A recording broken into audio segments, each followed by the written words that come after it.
Welcome to the Chronic Health Collective. This isn't just a community, it's your fresh start. We gathered the best coaches and experts to help you reclaim your energy, heal from the inside out, and live with purpose. Whether you're longing for more energy, deeper healing in your relationships, or a life that feels more aligned and fulfilling, you're not alone anymore. Let's rise together. You know, back to school season, it's just around the corner, and it isn't just about kids getting new backpacks and lunchboxes. For a lot of us, it marks a fresh start, a natural time to reflect, reset, and maybe even reimagine how we want to show up in our lives. But let's be real. Transitions like these can stir up a whole lot of fear, self-doubt, and of course, overwhelm. And that's why I'm so excited for today's conversation. Whether, we got two incredible women joining us today, Kelly Fox and Terry Sayre, the heart and soul behind Fearless Generations.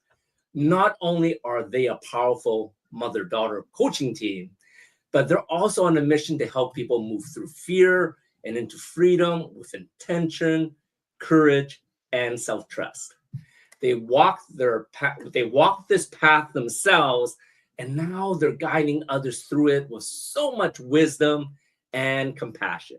So whether you're starting something new, stepping into something unknown, or just trying to keep it all together this fall, these two see yourself and your choices. Welcome, Kelly and Terry from Fearless Generations.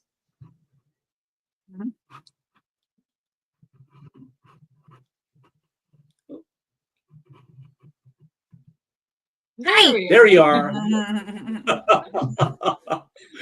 Welcome back to the Chronic Health Collective, ladies. Thank you. Well, let's kick it off. The first, I'm just going to go back and forth, firing one after another to each of one of you. And let's start off with you, Terry. As the season, as this season begins, it's not just for students, but for all of us adults. It's a time for natural transition, and we know fear loves transition. So, Terry, why don't you tell me, what does back to school really mean to you, and what does it mean to you personally? Sure, you bet. Well, I don't know if you remember, but I was a teacher for 40 years, so I have a lot of Yes. experience about what back to school means. And I still have nightmares about showing up the first day of school and not having anything ready. But it's certainly a transition time for children, young adults, and for parents. I used to teach kindergarten, and so I had parents hanging on the chain link fence crying harder than their kids do because their kids were starting school. But I think one of the things that anytime you're stepping into a new chapter, you've had your children home with you, maybe you are going to school as well, and you've had this break, and you fill that up with as much as you can. Sometimes it's overwhelming what people try to do during the break between school out and school in, right? So it's really a time for you to send the kids back to school, and sometimes that's a relief. But it's also a time then to think about yourself and where are you? Correct. What are you going to be doing now? And how has your life changed? Because every decision we make, every moment that we live in the present, it changes our future. And so it's an opportunity for us to talk, think and reflect and, well, who am I? What do I want? What do I need? How can I move forward in this new transition of the kids going back to school, or perhaps you going back to school? It's back to school is not just for children anymore. It never was, I guess. But it's a time for you to embrace that change Mhm. and be able to navigate that change. So that's kind of what we wanted to talk about today, was Right. how you might navigate that change in circumstances, change in relationships. I, of course, Mhm. teaching kindergarten, I was always the kid's favorite teacher, and the parents would come and say, my kids won't do it if Mrs. Sarah didn't tell them to do it first. So it's like it's a transition, getting used to another person impacting our kids' lives, and our kids being put into situations that may or may not be, they might not be pleasant. So it's certainly a time of transition as a parent, and as a mom, or just having your children go back to school, or you go back to school, a chance to go back to you. I love that. I love that, and it's funny, as our children grow, the transition changes each year too, I imagine, right? So, Sure.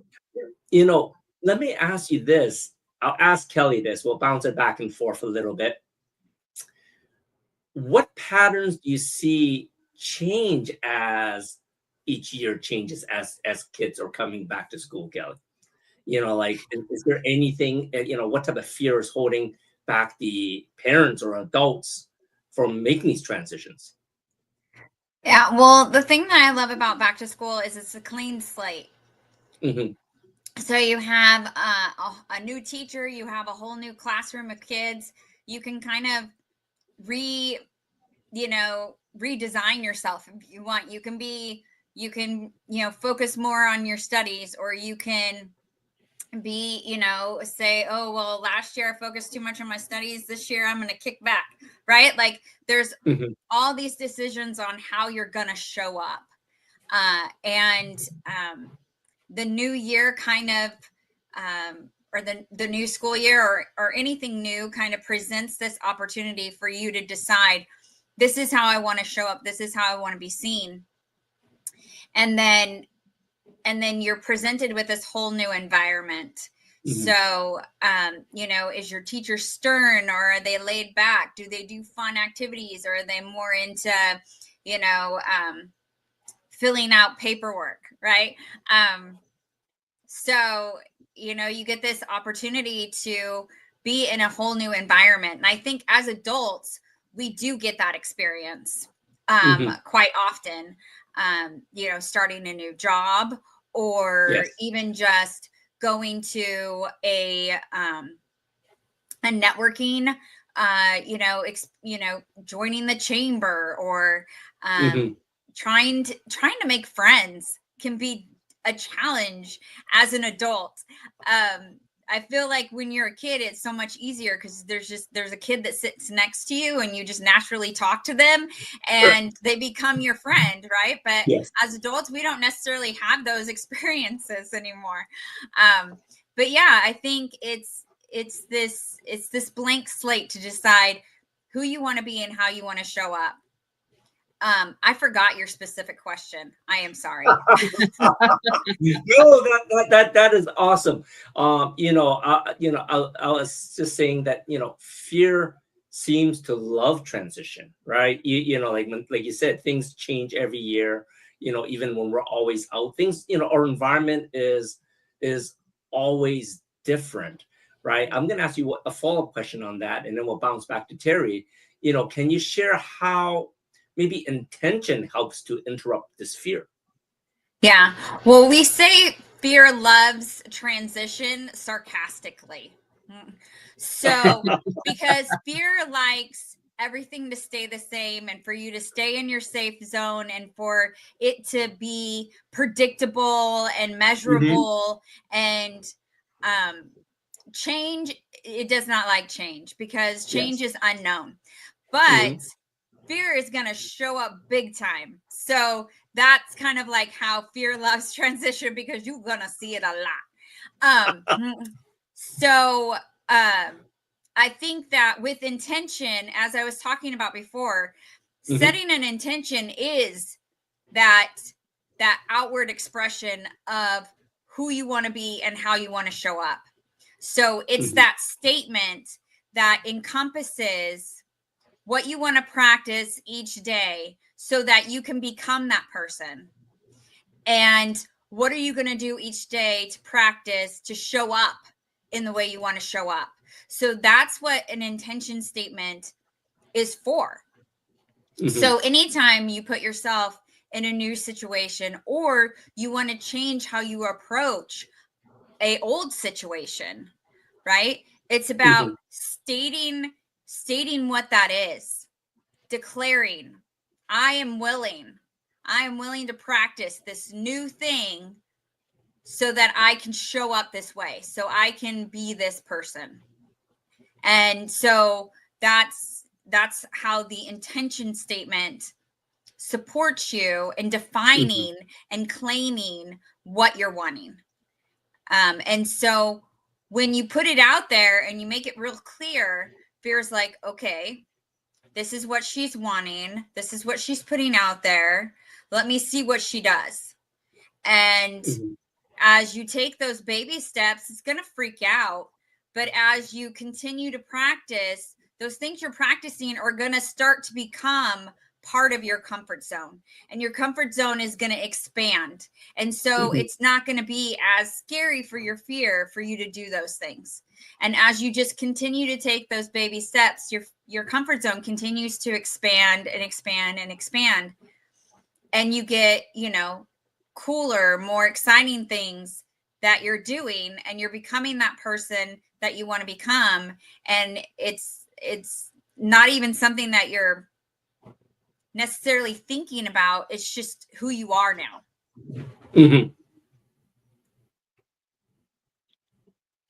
You were cutting out a little bit there, Kelly. Yeah. So I think, for a lot of our viewers out there, setting an intention is a very new thing. Terry, can maybe you can break this down, because I think a lot of people, we're halfway through the year, and of course in the beginning of the year we all set goals, right? And we're halfway through, and actually more than halfway through. Can you explain to us, what's the difference is between setting an intention and setting a goal? You right? bet. Because Kelly was mentioning about getting more comfortable, but a lot of people may be more familiar with setting a goal, and they may think it's the same thing. Yeah, for sure. That was something that I believe really became clear to me as myself going through the transition from fear to freedom.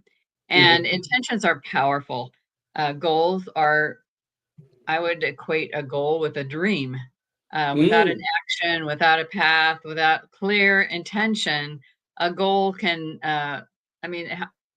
think about, what do they call them when the new year starts? What do they call those? Resolution. Resolutions. I see resolutions as kind of like a goal. Those are kind of synonymous in my mind. An intention, and Kelly mentioned it. When you set an intention, and we teach people a set template for setting intentions, and that is that you say today, so it's in the present. Today, I am willing to practice whatever that intention is. So the one might be, today I am willing to practice being calm and curious. So that would be my intention for today. I'm going to practice. Now, when you say I'm going to try, we say throw that word out. Throw the word try out. Use the word practice. When I say try, I already kind of think, oh yeah, I'm going to try. When I say practice, my body relaxes, and I say, yeah, I can practice. I practice piano. I practice, playing tennis. I practice, and I get better when I practice. So that's a really important part of the template for an intention. And today, so it's in the present, not the past. Today, I'm willing to practice. So for example, I have a goal of having a lot of energy. I'm 80 years old and I want to have energy, and I want to continue doing what I'm doing. So that's my goal, to have energy. My intention is I am willing to practice habits that will result in abundant energy. Then under that intention, I have 5 action steps. So you can have a goal, set an intention, and then have action steps. So I have 5 action steps under my intention that I am willing to practice habits. These are my 5 habits that will result in abundant energy. So those are things I can practice every day. Get enough sleep, eat good food, drink water, exercise. And one of them is at first it was don't eat sugar. Now it's eat less sugar, because I could not eat sugar. So those 5 practices I can do every day. I can check them off. I can, if I miss one, I can say, okay, well, that's all right. I practiced the other 4. Tomorrow I'll practice all 5. And so it's that way of taking those incremental, what Kelly called baby steps, so that you're moving forward in the present moment. You're moving forward in the present moment, and you're willing, which is a nice way to say things. I mean, I can be willing, Yes. and then I'm going to practice. And it just takes away the harshness of, oh, I didn't meet my goal. Oh, poor me. And we start beating ourselves up. And what happens is we just get rid of it. You know, that's what happens to New Year's resolutions, right? I think they say they last for about 6 weeks because there's not a way to incrementally practice and get better with that goal. So that's the difference between a goal and intention and the way we teach it. And I personally write a daily intention that fits under my umbrella intention for my life.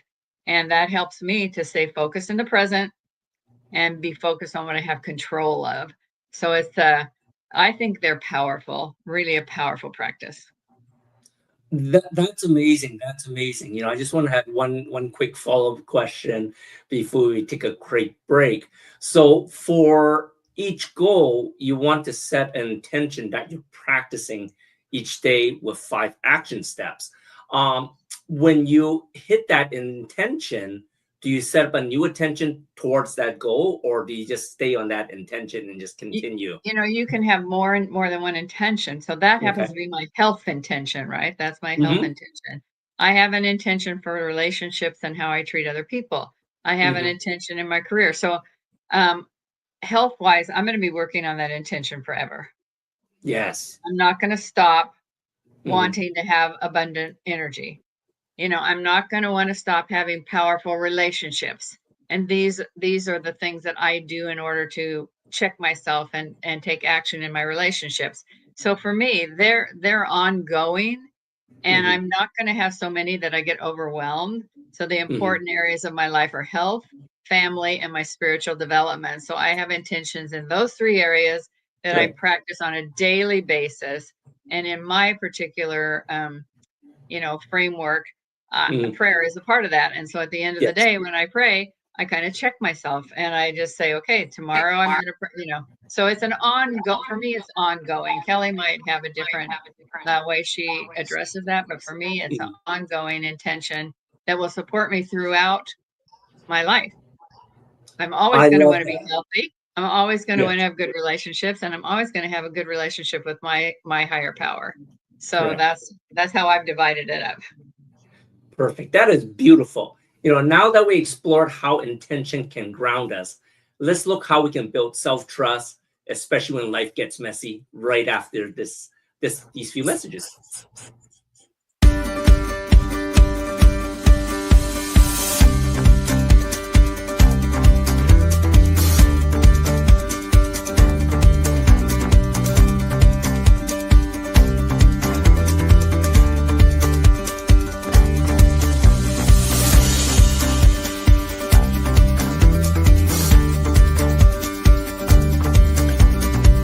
Be attentive to what you tune into, attentive to love and curiosity, interest and enthusiasm.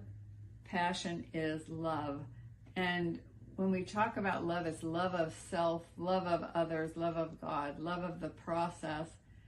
Passion is that place, that sweet spot where we are living intentionally, we are living attentively. Why do 98% of beauty enthusiasts rave about coolness? It's all in the blend of ancient wisdom and modern science. Introducing Coolness, Pearlescent Face and Eye Serum Cream. This powerhouse combines the antioxidative power of schisandra berries, the glow of pearl powder, and the hydrating wonders of dragon's blood extract. It's like a time machine for your skin, making it radiant, firm, and oh so smooth. Inspired by ancient Chinese traditions and backed by modern nutritional science, this serum cream is perfect for dry, mature, and aging skin. It's time to unlock your inner glow with Coolness. Treat your skin to the best of both worlds today. Welcome back to Chronic Health Collective. And in the first segment, the Fearless Generation, both Terry and Kelly was sharing on the importance of intention, and they shared a little bit about their template for doing intention. So for all those out there that's having problems with intention, definitely reach out for them for their template. You know, I thought that was amazing. let's start with you this time, Kelly. This season, it's not just about kids. It's about emotional structure for all of us, right? And I think that's where acknowledgement comes in. So why do you think acknowledgement is so powerful for building self-trust, especially when we're feeling stuck or unmotivated? Yeah, well, acknowledgments are really powerful. I hope you guys can hear me. I totally see that I'm lagging. I apologize. They're really powerful, and they can work along with your intention. So every time Terry does those five tasks, those 5 practices, she can acknowledge herself for each one, right? And that builds her trust in herself. She said she was going to practice it, and she did. And so that's proof that she can trust herself. Also, as we acknowledge ourselves, we gain confidence. As we take risk and we acknowledge it, we get confidence, and we start to trust ourselves to be able to handle different situations, deal with different personalities, handle what comes at us in proactive ways. And as we acknowledge ourselves for it, it's creating that proof or that evidence that we are making steps and moving forward. So I'm an evidence gatherer. So my fear automatically gathers evidence to tell me why I can't. So if I'm not actively gathering evidence of why I can, my fear is definitely gonna win, right? So those acknowledgments are your way of gathering evidence to prove to yourself that you are capable, that you can practice, or you can step out, or you can take a risk, that you are worth it. Whatever your challenge is, whatever the opposite of whatever your fear is telling you, you can do it. That's what your acknowledgments do. And so that gives you the confidence, that gives you the oomph you need to take that step out of your comfort zone, to ask that hard question, to, wear that outfit that you just haven't let yourself wear yet, right? To show up in a new environment where you don't know if you're going to know anyone, with a new teacher, and you don't know how the year's going to go, right? Taking it back to school. So, those acknowledgments are really powerful tools to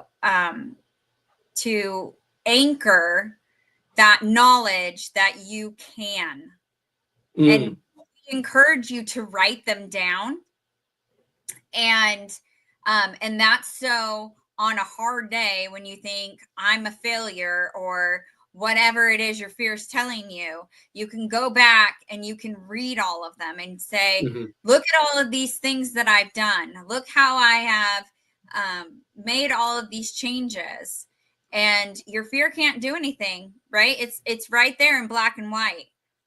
And so it's another step of how you're keeping that evidence. So in my morning routine, in my daily morning routine, I write 5. I write 5 acknowledgments every day. And sometimes I am sitting there for a while to think of 5 things to acknowledge myself for. But I won't let myself stop until I, acknowledge what I did. And a lot of the times, if it's hard for you to think of an acknowledgement, it's because the requirement of what is acceptable as an acknowledgement is too high. So you think you have to complete it. You think you have to get a certain grade. You think you have to, do something big and amazing. You don't. Every step, every piece, every choice point is something that you can acknowledge yourself for. I love that. It's interesting because you're talking about acknowledgement and things that you have done to boost your self-confidence. I find that a lot of people are fearful of acknowledging things because it may come off as bragging, right? You know, like maybe like some of us is, oh, I want to lose 50 pounds. And then you finally did all your intentions. You took action and you lost 50 pounds. And then you're acknowledging it to the world. And then now all of a sudden, people are saying, oh, you're bragging. And it knocks your self-confidence back down. So, how do you think people can reframe that? What is the difference between, acknowledgement and bragging to boost your self-confidence? Well, you don't have to share your acknowledgments with anybody, for one. But if you want to, you can acknowledge the actions that you took to lose those 50 pounds. So today I acknowledge myself for going for a 30-minute walk. Today I acknowledge myself for choosing to eat smaller portions. Today I acknowledge myself for, putting down the spoon when the ice cream came out. Whatever it is, whatever these things are that you're practicing to lose that 50 pounds, Correct. acknowledge that. Acknowledge that. And also, I think people are just too scared to shine their light and be bold. And, there's a big difference between saying, I am so proud of myself, I lost 50 pounds, and bragging about losing 50 pounds. Because I feel like when you brag, there's also an aspect of it where you're putting down someone else who didn't. That makes sense. And when you acknowledge yourself, you are not doing that. Yeah, I think it's important that acknowledgments are all about you. And again, we have some practices that we teach our clients, and one of those, there are 4 no's that we teach our clients to eliminate from their life, and no beating yourself up is one of those, which is something that people do way too much. So the anecdote for beating yourself up is acknowledgments. So and for many of our clients and for myself, when I first came to Fearless Living, it was very difficult for me to write an acknowledgement because it had to be about me and something I did, something I accomplished. And I was not used to doing that. I was used to beating myself up and saying what I didn't do, or I failed at that, or I fell short of my goal. So it's important that we teach our clients, and they have a set format for that as well, as today I acknowledge myself for. They can acknowledge themselves for something they thought that moved them forward. They didn't even have to take it to completion. Today I thought about, acknowledge myself for thinking about something, for taking a small step, like Kelly said. Maybe you want to go to the gym. Well, today I got my gym clothes out and put them on my bed. Just every small step that we can take that we acknowledge rather than beating ourselves up about that definitely helps build self-trust and confidence. And so it's like a mindset, right? Correct. We're training our mind to acknowledge every step we take towards that intention that we've set for ourselves, even if it's a thought, and not even, just that it was a thought. And that thought can permeate, can resonate until it becomes an action. So it's that I'm always moving forward, and I'm acknowledging those thoughts, those actions, those words, those small steps that I'm taking. And for some people like me, I didn't come to this concept until I was 65 years old. Well, I had a lot of evidence and a lot of experience beating myself up because I was a perfectionist. And now, as a recovering perfectionist and learning how to be grateful and to make acknowledgments, my life, I trust myself so much more and have so much more confidence. But again, it's a lifelong process, right? You don't all of a sudden, I'm done, I'm acknowledging myself, I don't beat myself up anymore. No, it's a lifelong process and practice that becomes more a part of our natural reaction as we practice it. Because every time something feels complete, guess what? A new situation comes into our life, and we need to start over with intentions and gratitude and acknowledgments again. So it's a lifelong process, and we encourage our clients, because we do it as well, to write those acknowledgments every day.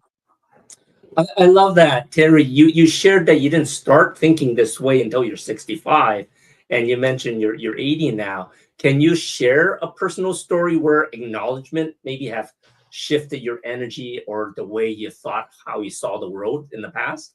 Well, certainly. I mean, for me, it all stems from my desire that was formed in my mind as a child that I had Hmm. to be perfect.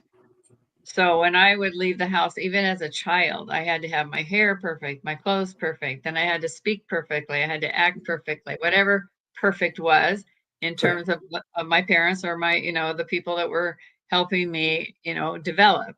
That continued through my entire life to where I was beating myself up continually. I didn't do it well enough. I wasn't valued because it wasn't good enough until I realized that I had great value whether I did it or didn't do it. And that's what it helped me once I was acknowledging. And gratitudes is a big part of acknowledgement. Just grateful for all the blessings that I had in my life that I just, didn't even really recognize until I started Correct. thinking in the mindset of the world being for me, that it was an opportunity for me to grow every time I made a choice, that I lived in the present rather than the past. And Hmm. all of that helped me then to recognize perfection is a myth. There's no Correct. such thing as perfection. And I began to be vulnerable and open, and I began to share my concerns, my needs with others, and found others so willing to support me, where I thought if I didn't do it, people wouldn't like me. Hmm. And, so it was just a complete change as I began to acknowledge my steps towards loving myself, accepting myself, having compassion for myself, and Hmm. then being vulnerable and open with others because I was no longer afraid. I was no longer full of fear that I wasn't good enough. And that Hmm. came through that use of gratitude, being grateful, and then acknowledging all those little steps I was taking because I'm better today than I was yesterday at accepting my value. I'm better today than I was yesterday of acknowledging that I am a good speaker. I'm better today. I am a good teacher. I am a friend. I am a mom that's working really, really diligently at supporting my children and taking those small steps, acknowledging myself for those. And some days when I'm writing acknowledgments, I get so excited I write more than 5. And I think, wow, that was a great day. I really was on point. So it's just again, it's a way of thinking and it's a lifetime process. And Hmm. it's to eliminate beating yourself up, which I don't know. As a woman, I think and you can tell me I'm wrong, I think women beat themselves up more than men do, just because we have accepted the expectations of society. And so that's where intention gets rid of those expectations as well. And we can live a life that's true to us and we can be whom we are, you know, back to me and really acknowledge my growth and my kids don't even say they know. They don't remember the old mom, which I'm glad. And they have acknowledged me for the growth I made and the relationships I have with my children is night and day from when I Hmm. was in that space of perfection and really forcing that on them as well. And that lifetime of being in that space, I was able to overcome that because of acknowledgments. I love that. I love that. So if our viewers that are listening to us today, and wanted to try this tool for acknowledgement, you mentioned you have a framework, but like, you said no beating yourself up was one of your framework. But what is one question they should be asking themselves to even start, using this tool of an acknowledgement? Well, I think the thing is it is changing your mindset right away. So if you Hmm. start to beat yourself up, that's a self-destructive behavior, correct? Hmm. Yes. So in order to overcome a self-destructive behavior, you have to have compassion for yourself. So Mm. you will say to yourself inside your head, no, that's a self-destructive behavior. So I've identified these self-destructive behaviors, and that's part of the process. I Instead of saying that, doing that, thinking that, I have proactive behaviors that I've now learned I can use, and I will substitute that self-destructive behavior with a proactive behavior. So for me, if I start to feel overwhelmed, I start to feel like I'm not doing well, I pause. Sometimes it's just simply taking a breath. Correct. Sometimes it's going outside. I mean, nature is very nourishing to me. It might be to listen to music. I mean, that list of proactive behaviors is going to be different for everyone, as well as they're beating themselves up with the self-destructive behaviors. So it's a process that you go through of recognizing that you're beating yourself up, because that's a self-destructive behavior, and planning ahead to have proactive behaviors that you can substitute for that self-destructive behavior. So that's how you can counteract the ask myself, is this supporting me? Is this empowering me? No, I can do this because it supports me and empowers me and will change my mindset. Oh my gosh, Terry, that is so powerful. Well, we're going to stop this segment here. Thanks for helping us reclaim our confidence, not through perfection, but by taking little steps outside our comfort zone. We'll be right back. A life empowered is closer than you think. We're all looking for a better way. Reimagine what's next with a new sense of exuberance. Why not power on like you mean it? Or power off blissfully? A better sleep is a better awake. You've never moved like this before. With the energy nature intended. Imagine reprogramming the way you look at the speed of science, at longevity, at exhilaration. It's next level rejuvenation. Take control of your well-being from the inside out and outside in. The light within is ready to ignite. Be the light. LifeWave. Imagine a life where every day is fueled by energy, vitality, and purpose. Where age is just a number and your best years are always ahead. Hi, I'm Andy Nam, certified functional nutrition longevity coach, best-selling author, and international speaker. After reversing my own chronic health struggles, I'm now on a mission to help you live longer, stronger, and of course to look younger. I combine biohacking, cutting-edge nutrition, and stem cell technology to unlock your body's full potential. So no matter where your starting point is, I'm going to guide you toward a chronically healthy life. Ready to reverse aging and take control of your future? Connect with me today. Your journey to longevity starts here. Welcome back to the Chronic Health Collective. First segment, we talked a little bit about setting intentions. Second segment, the Fearless Generation helped us with acknowledging how we did with those intentions. And, we're going to jump to you, Kelly, to kick it off. In the first segment, you mentioned risk stretches our comfort zone. Can you give us a personal example of a recent risk you took that stretched your comfort zone? Oh, I take them all the time. I think as a parent, I think our children constantly push us out of our comfort zone. I have a daughter who is going to Germany for her senior year. She's going to be gone for 11 months.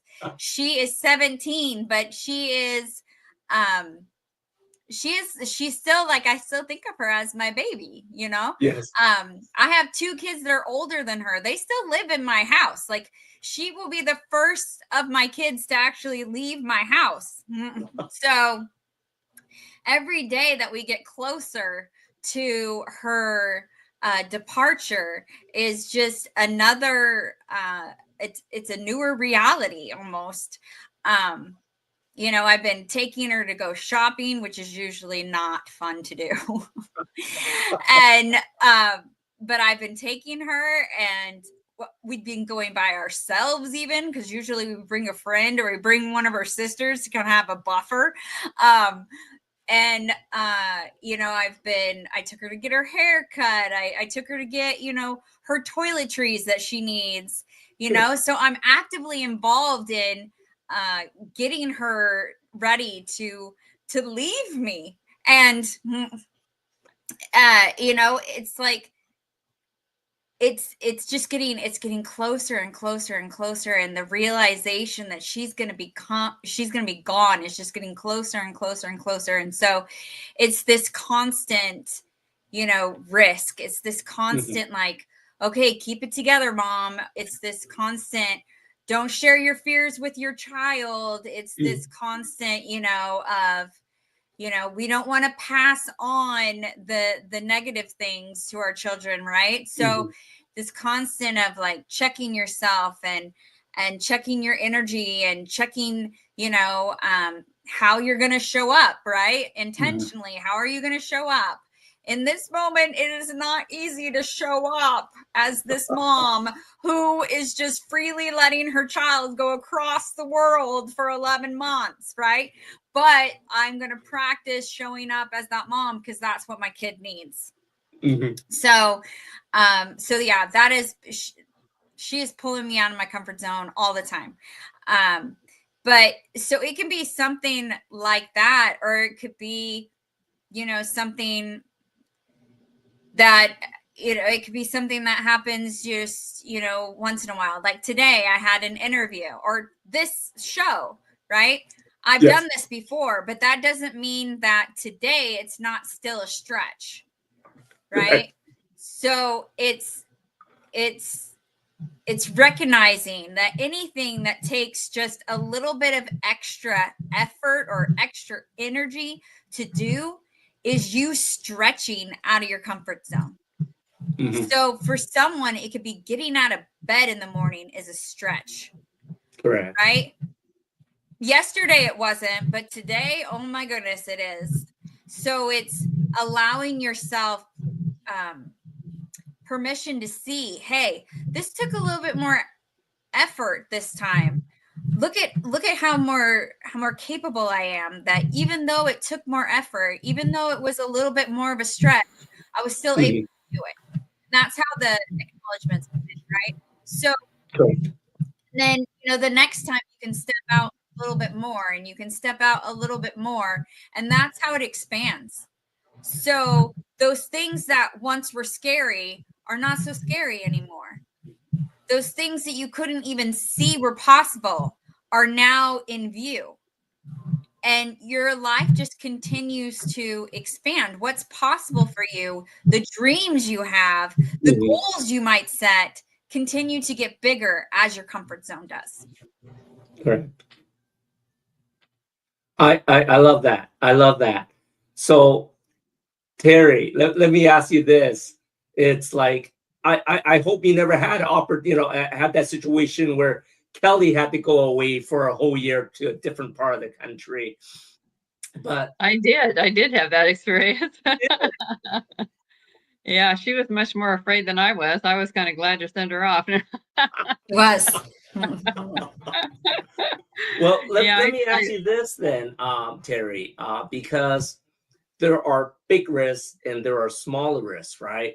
Do you think you have to take these big dramatic risks, you know, like that we're talking about, sending your daughter away for a while to build self-confidence, or can even smaller risks build over time to build up your self-confidence? Absolutely. We have a model that we talk about when we talk about taking risks, and it's like a target. The comfort zone is in the middle, and that's what we know. It doesn't mean it's really comfortable, but it's what we know. Correct. And then the next ring in the target is a stretch, which is something that you've done before, but you haven't done it for a while. So it's a stretch to do it again. The next circle is a risk. That's something you haven't done before. So when you take stretches out of your comfort zone, which we again could call baby steps, or, you know, smaller risks, but we call them stretches. Again, that expands to where a risk becomes a stretch. And then, you know, so it expands. So for example, when I retired from teaching, I started doing some workshops, which is, I had done that because I did professional development a lot, but it was with people I didn't know. And the first few times it was really scary. Yet as I continued to do it, it built my confidence. And now doing workshops is totally in my comfort zone. to where Mm. it needs to be new content with new people before it feels like a risk. So I court those kinds of experiences. You know, a university will ask me to come and work with some youth, and I thought, well, sure, I can create the content. So it's the fear comes in and says, oh yeah, you're sure you can do that? And I say, yeah, I think I can. So I do it, and then I do the workshop, and again, it's such a joy. It's my passion. I love doing it. And then I say, yeah, I think I could probably create the content for almost any kind of a workshop in that education arena. And so that's some risks that I've taken recently, where I've gone into some classes that I've never taught before and created the content, and then gone and done it and felt so good about it, to where now I think, golly, I could probably do almost anything. But I don't know. And I probably still have that fear. You know, fear wants to keep me safe. Yes. If it's a group of people I've never worked with before, oh, they might not like you. They might think you're too old to tell them anything. And then I just do it anyway. And because that's my mindset, and that's my intention, is to continue growing. And so I'll go ahead and step into that arena of risk.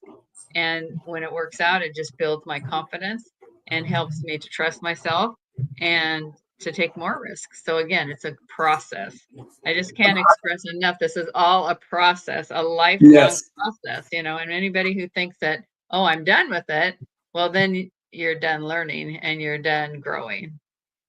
I love that. I was gonna, say, because every time you take a risk and you succeed, you get closer to making that risk part of your comfort zone, right? But,